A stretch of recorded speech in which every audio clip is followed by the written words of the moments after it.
পঙ্গপাল নামটি শুনলে মনে হয় যেন পাল বংশের কেউ হবে হয়তো। আসলে তা নয়। পঙ্গপাল হলো ফড়িং জাতীয় বড় জাতের বিশেষ এক ধরনের পতঙ্গ।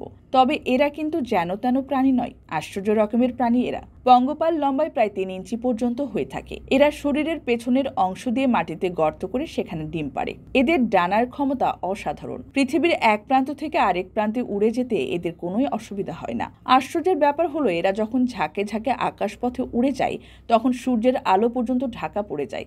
1 বর্গ কিলোমিটার বিস্তৃত একটি ঝাঁকে 40 কোটি পর্যন্ত পঙ্গপাল থাকতে পারে।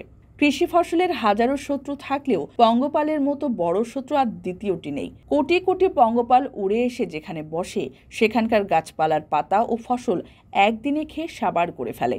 শত শত টন খাদ্যশস্য উজাড় করতে এদের খুব একটা বেশি সময় লাগে না। 1958 সালে পূর্ব আফ্রিকায় পঙ্গপালের একটি ঝাঁক হানা দিয়েছিল। প্রায় 1000 বর্গ কিলোমিটার স্থান জুড়ে হামলাকারী পঙ্গপালের এই ঝাঁকটিতে প্রায় 40,000 কোটি পঙ্গপাল ছিল। আর এই হামলায় এরা 1,20,000 টন খাদ্যশস্য উজাড় করে ফেলেছিল।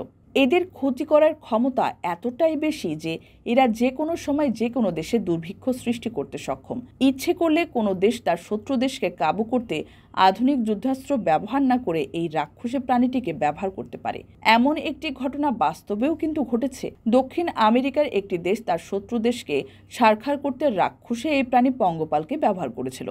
শত্রু দেশের দিকটি খোলা রেখে বাকি 3 দিকে আগুন জ্বালিয়ে পঙ্গপালের ঝাঁকটিকে তাড়া করেছিল। 3 দিকে আগুন দেখে পঙ্গপালের ঝাঁকটি শত্রু দেশের দিকে উড়ে গেল। তারপর যা ঘটা তাই ঘটল। পঙ্গপালের ঝাঁক শত্রু দেশের সব শস্য আর গাছের পাতা খেয়ে দুর্ভিক্ষের সৃষ্টি করলো।